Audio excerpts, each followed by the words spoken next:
Picture this. Two people graduate from the same university with identical degrees, same GPA, same ambition, same dreams of financial success. 20 years later, one of them works 70 hours a week, earns $200,000 a year, and has $50,000 in savings. The other works 30 hours a week, earns $150,000 a year, and has a net worth of $2.3 million. The hard worker is exhausted, stressed, and secretly terrified that despite all their effort, they're falling behind. The other person spends their afternoons with their kids and takes 3 months of vacation every year. Which one followed the advice you were given growing up? If you said the first person, you're absolutely right, and that's exactly the problem. We've been sold the biggest lie in modern society, that working harder is the path to wealth. That dedication, sacrifice, and grinding your way to the top is how you build financial freedom.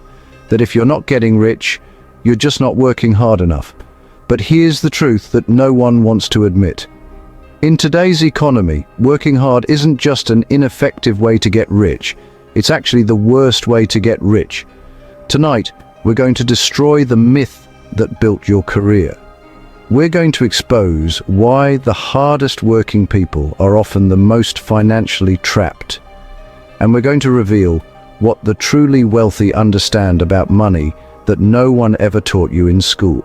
Because the people getting rich around you aren't working harder. They're working completely differently. They've discovered something that flies in the face of everything you've been told about success. Something that makes your parents' advice not just outdated, but dangerous. Something that explains why you can work twice as hard as your boss and still earn half as much. The wealthy have learned to make money without trading their time for it. They've figured out how to get paid while they sleep.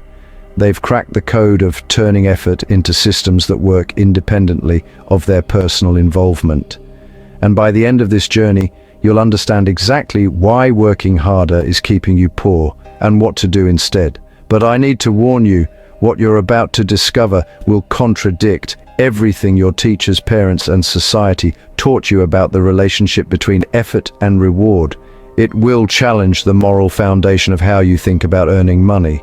Are you ready to learn why everything you know about getting rich is wrong?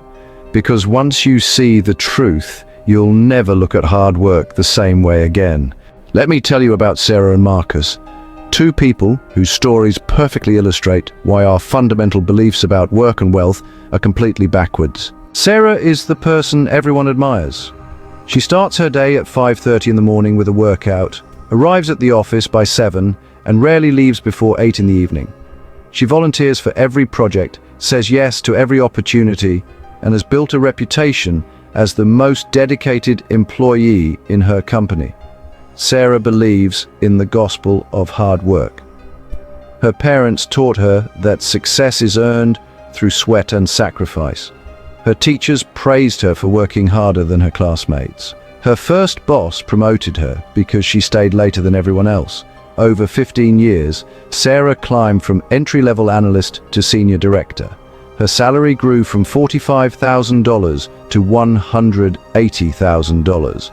She drives a BMW, lives in a beautiful apartment, and takes expensive vacations that she posts on Instagram with captions like, "Hard work pays off."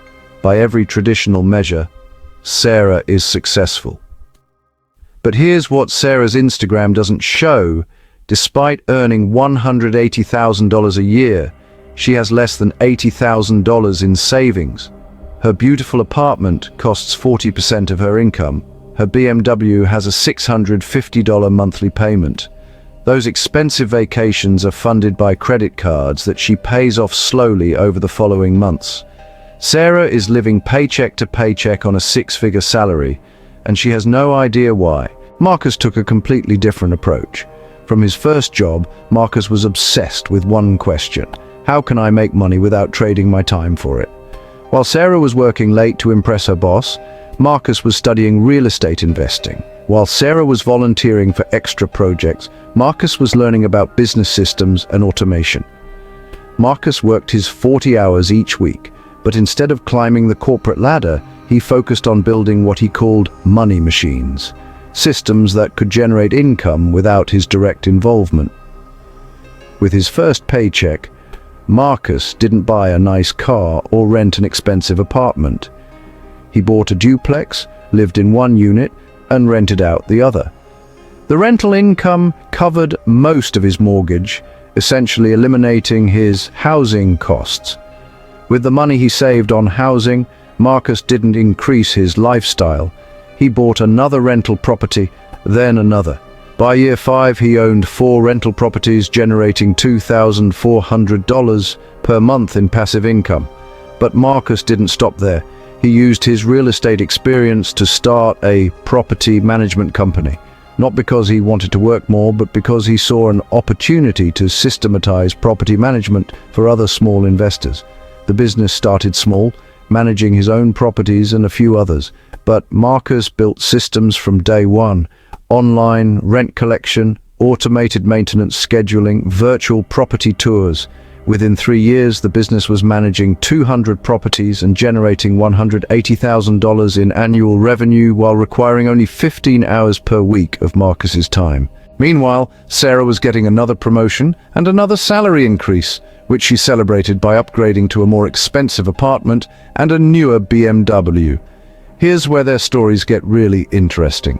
In year 12 of their careers, Sarah's company was acquired. Despite her dedication and hard work, she was laid off in the restructuring. Her severance package covered 3 months of expenses, but her lifestyle required the full $180,000 salary to maintain. Sarah was forced to take a job at 75% of her previous salary.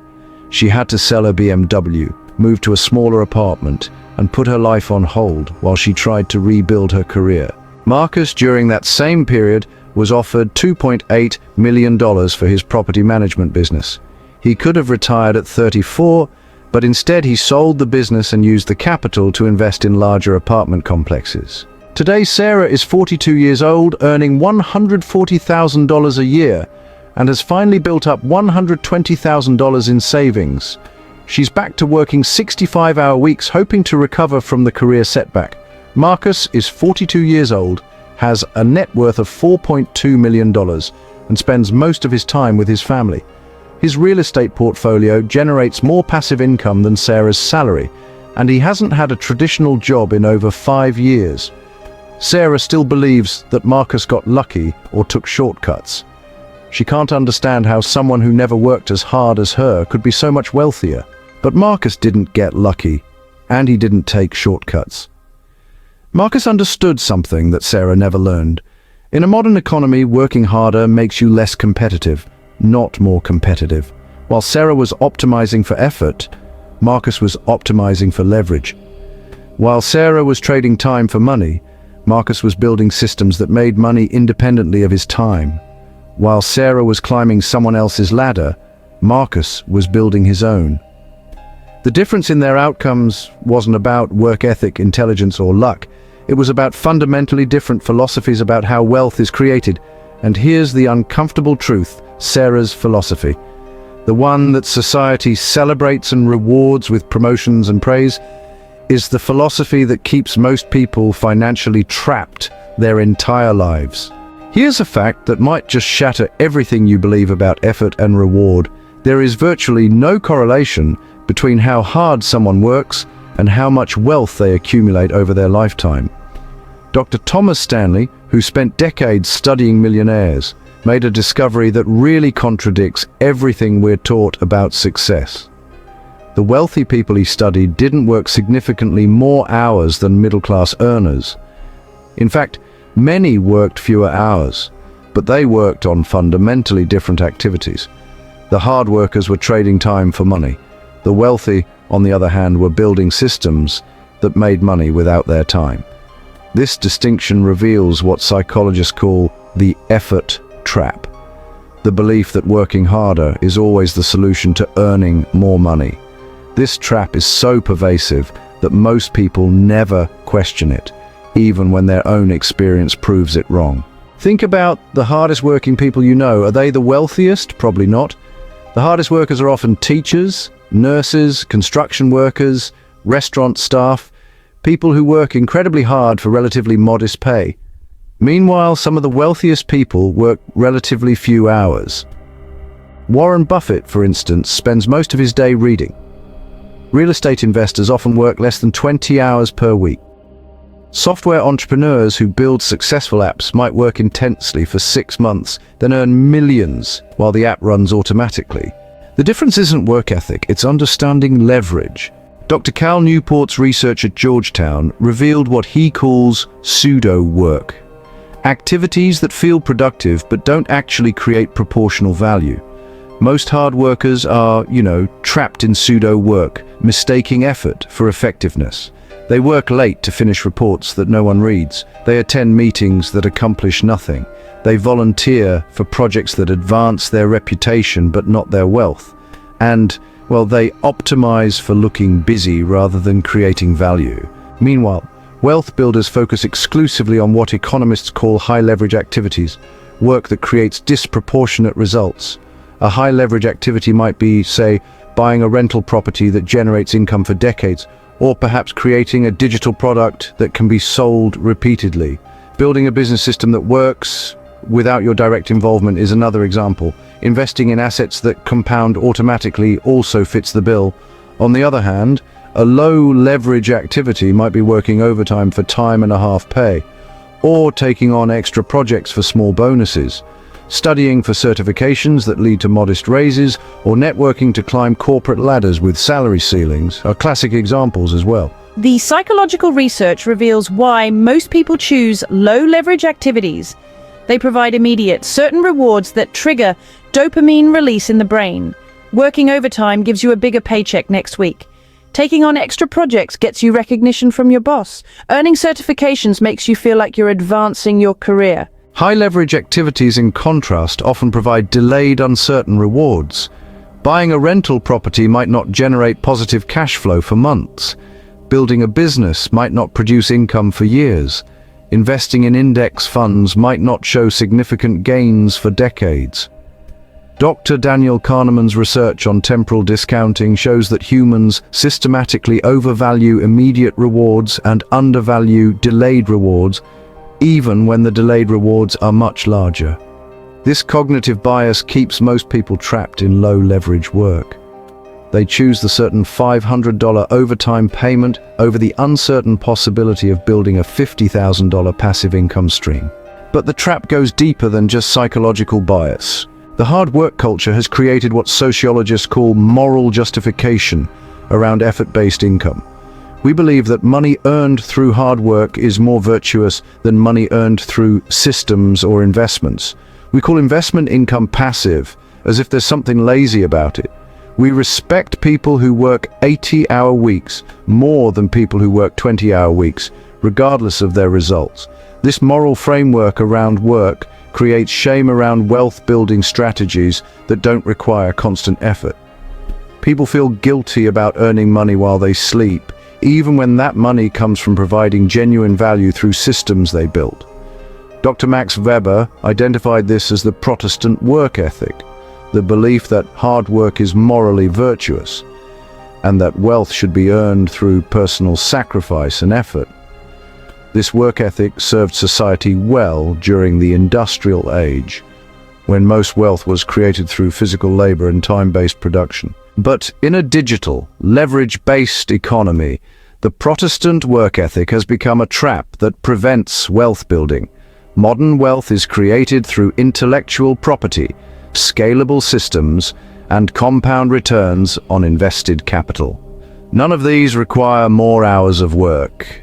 They require more strategic thinking about how to create value efficiently. But perhaps the most damaging aspect of the hard work trap is what psychologists call learned helplessness around wealth building. When people work hard but don't build wealth, they assume they need to work harder. When that doesn't work, they work even harder. Eventually, they conclude that wealth building is impossible for people like them, that it requires special talents, connections, or luck they don't have. This learned helplessness keeps people trapped in linear thinking about income. They can only imagine earning more by working more, so they never explore the exponential possibilities of systems-based wealth building. The research shows that this mental trap is the primary difference between people who build wealth and people who just earn high incomes. It's not intelligence, education, or starting capital. It's the ability to think beyond the linear relationship between time and money. And this brings us to the most important insight. The hard work trap isn't just about money, it's about time, the one resource you can never get back. Here's the cruel irony of the hard work approach. The harder you work, the less time you have to build real wealth. And the less time you have to build real wealth, the harder you have to work to maintain your lifestyle. This creates what economists call a time poverty spiral, where your dedication to working hard actually makes it impossible to pursue the strategies that would free you from having to work hard. Let me show you the mathematics of this trap. Sarah, our hard worker from earlier, earns $180,000 working 65 hours per week, 50 weeks per year. That's 3,250 hours annually, or about $55 per hour of life energy. But Sarah's real hourly rate is actually much lower when you account for work-related expenses. Professional clothes, commuting, meals out, stress relief spending, and higher tax brackets.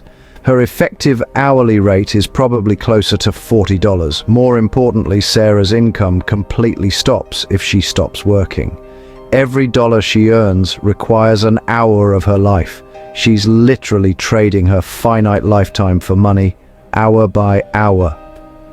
Marcus, our systems builder, has a net worth of $4.2 million, generating about $250,000 annually in passive income from real estate and investments. This income requires 0 hours of his time. It flows whether he's sleeping, playing with his kids, or traveling. But here's what's really fascinating. Marcus built this wealth not by working more hours, but by working different hours. Instead of working 65 hours per week at a job, Marcus worked 40 hours per week at a job, plus 10 hours per week building systems. Over 15 years, he invested about 7,800 hours in system building. Less than half the extra time Sarah spent climbing the corporate ladder. Those 7,800 hours of system building created $250,000 in annual passive income. That's like earning $32 per hour forever for work he did years ago. Sarah's 15 years of extra work created temporary salary increases that disappeared when she was laid off. Marcus's 15 years of system building created permanent cash flow that will continue for decades. You know, the difference isn't in total effort, it's in how that effort compounds over time. This is what wealthy people understand about time that hard workers never learn. Time can either be consumed for money or invested for wealth. Consuming time for money is linear. You work an hour, you earn $1. Stop working, stop earning. Investing time for wealth is exponential. You work an hour building a system, that system might generate dollars for years or even decades. Dr. Robert Kiyosaki calls this the difference between trading time for money and making money work for you. The wealthy focus on the second approach because they understand that time is the only truly scarce resource. You can always make more money, you can never make more time. But the time trap goes beyond just income generation. It affects your ability to make good financial decisions. When you're working 65 hours per week, when do you research investments? When do you learn about real estate? When do you study business models or tax strategies? When do you even have the mental energy to think strategically about wealth building? Hard workers often make poor financial decisions, not because they lack intelligence, but because they lack the time and energy to make good decisions. They're just too busy working to learn how money actually works. So they rely on financial advisors who sell them high-fee mutual funds. They buy houses they can't afford because they assume their income will keep growing. They never learn about tax-advantaged accounts because they don't have time to research them. Meanwhile, people with time freedom make better financial decisions because they have the bandwidth to educate themselves and think long-term. This creates what complexity theorists call compound advantages, where having more time allows you to build more wealth, which gives you even more time, which allows you to build even more wealth. The opposite is also true. Having less time leads to worse financial decisions, which keeps you trapped in jobs that consume more time, which prevents you from building wealth. But here's the most important insight about the time trap. You can't escape it by managing your time better. You can only escape it by changing what you work on. Time management assumes you'll keep trading time for money. It just helps you trade more efficiently. Wealth building assumes you'll stop trading time for money and start building systems that generate money without your time. The difference is fundamental. Time management is about optimization within the same paradigm. Wealth building is about changing paradigms entirely. And this paradigm shift requires understanding what the wealthy really do differently. Not just how they think, but what specific activities they focus on instead of hard work. After studying hundreds of people who built substantial wealth without killing themselves through overwork, I've discovered that they all focus on 4 specific activities that hard workers almost never pursue. These aren't mystical secrets or complex strategies. They're straightforward activities that anyone can learn.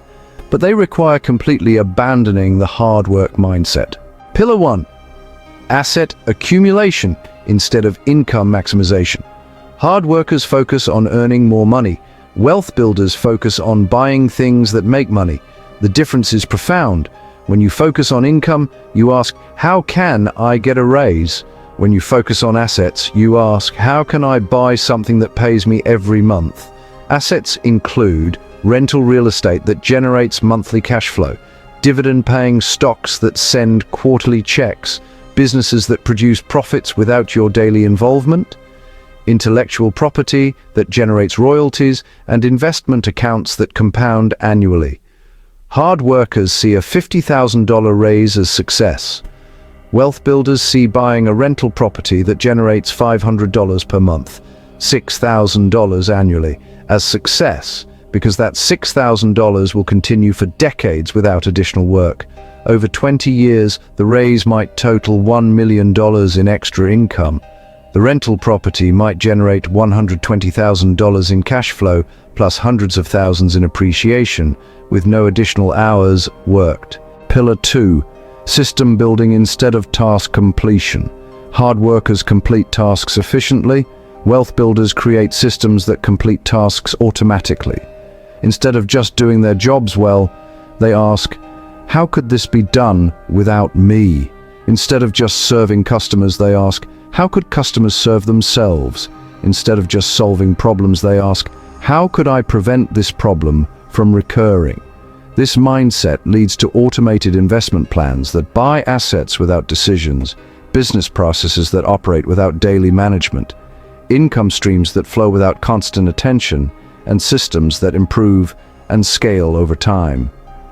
The goal isn't to avoid work, it's to do work once that continues producing value indefinitely. Pillar 3. Leverage utilization instead of personal effort. Wealth builders understand that their personal effort is, well, limited, but their ability to utilize other resources is honestly unlimited. They use other people's time, like employees, contractors, and service providers. They use other people's money, such as investors, lenders, and partners. They also tap into other people's expertise, mentors, consultants, and specialists. And of course, they take advantage of technology and automation, software systems and processes.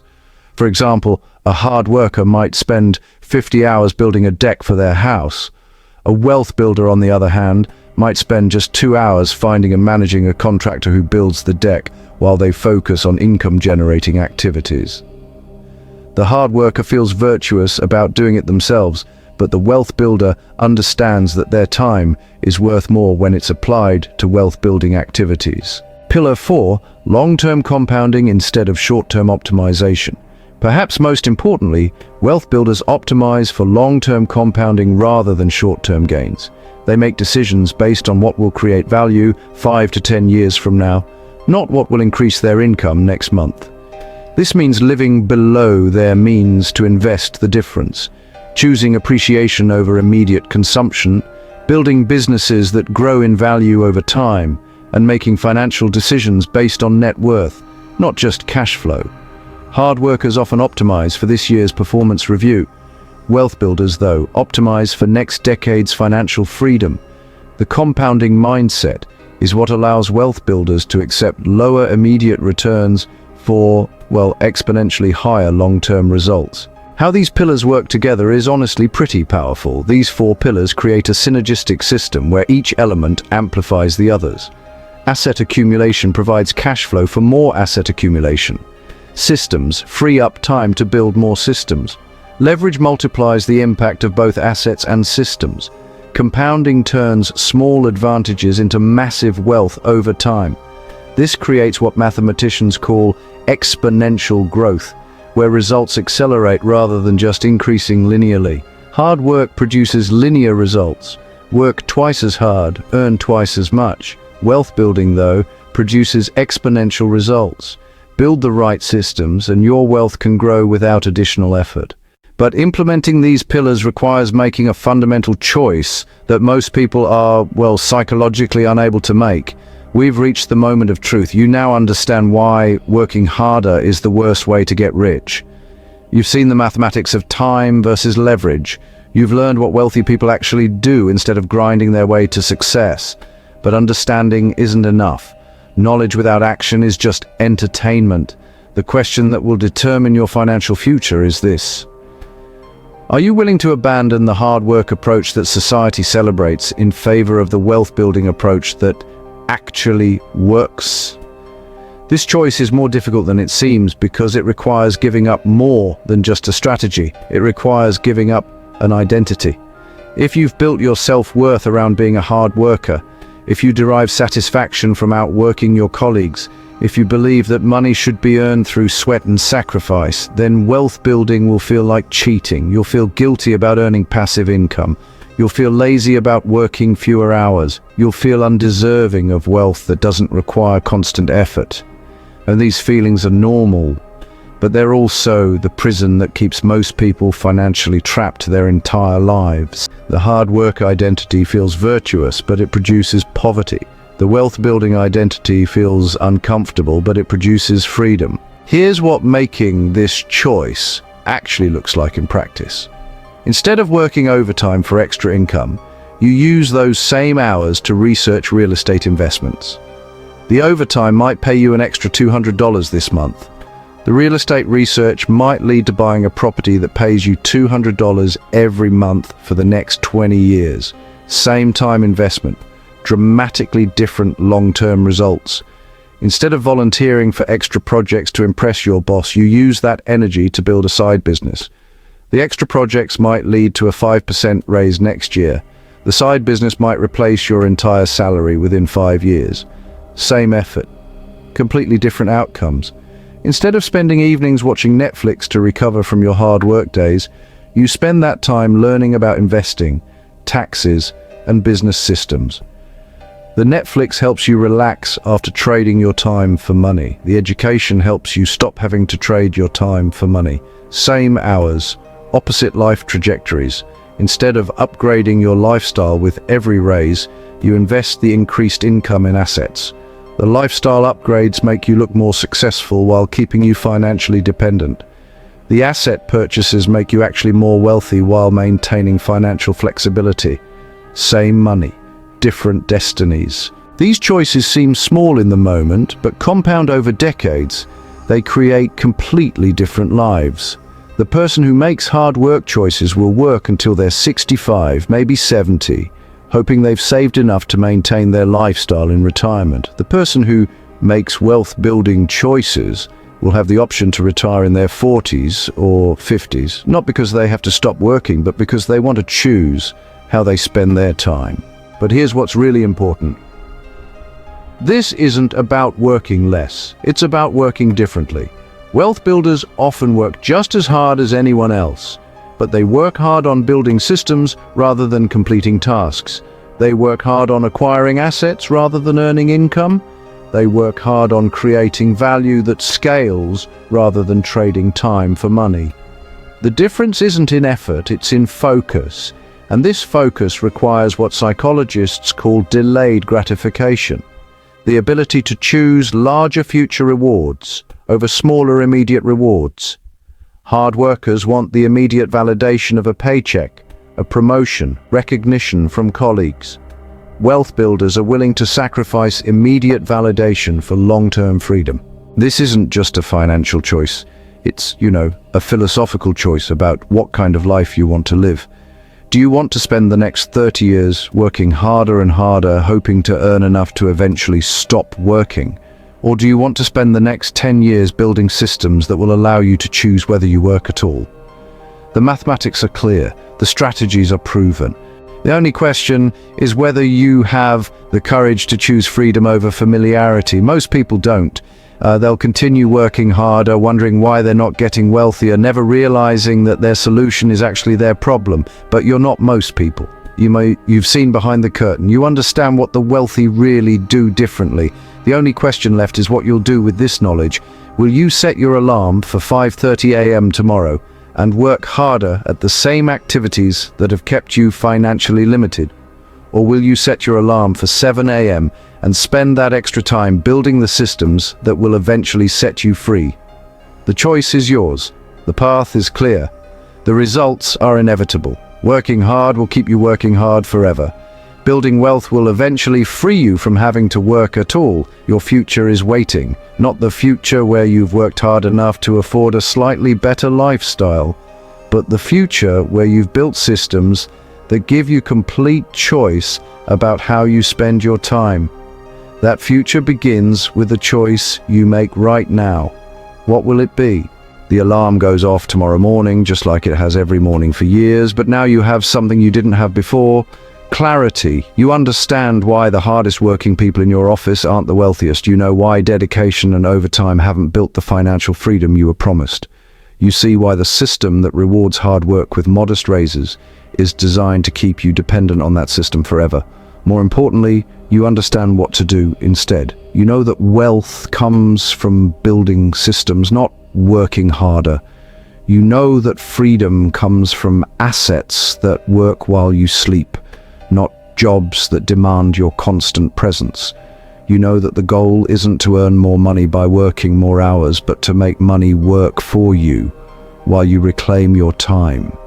This knowledge gives you something that hard workers never have. Optionality. You can choose to keep working hard, climbing ladders that lead to glass ceilings, earning raises that barely keep up with lifestyle inflation. That path is familiar, socially accepted, and morally comfortable. Or you can choose to work differently, more strategically, more systematically, more focused on building assets than earning income. That path is unfamiliar, socially questioned, and psychologically challenging. But only one of these paths leads to financial freedom. The hard work path leads to a comfortable prison where you're well paid, but never free, respected, but never wealthy, busy, but never building lasting value. The wealth-building path leads to a life where work becomes optional, where time becomes your most abundant resource, where money flows from systems you built rather than hours you traded. The choice between these paths isn't really about money, it's about courage. It takes courage to question everything you've been taught about the relationship between effort and reward. It takes courage to pursue strategies that don't feel like honest work to people who equate financial success with personal sacrifice. Most people don't have this courage, yet they'll continue working harder, wondering why their bank accounts aren't growing as fast as their stress levels, never understanding that their dedication is exactly what's keeping them poor. But you're not most people anymore. You've seen the mathematics of leverage. You understand the power of systems. You recognize that in a modern economy, working harder makes you less competitive, not more competitive. The wealthy aren't working harder than you. They're working on different things than you. They're building assets while you're earning income. They're creating systems while you're completing tasks. They're thinking in decades while you're optimizing for this quarter's performance review. And these differences, accumulated over time, create completely different lives. Your life 5 years from now will be determined by the choice you make about tomorrow's alarm clock. Will you hit snooze and continue the patterns that have kept you financially limited? Or will you wake up and start building the systems that will eventually set you free? The hardest part isn't learning how to build wealth. The hardest part is having the courage to stop working so hard. Because, in a world that worships effort over effectiveness, Choosing to build wealth over working hard is the ultimate act of rebellion. Your future is waiting, not the future where you've climbed high enough on someone else's ladder to afford a better lifestyle, but the future where you've built your own systems well enough to choose exactly how you want to spend your time. That future begins now. So, what will you choose?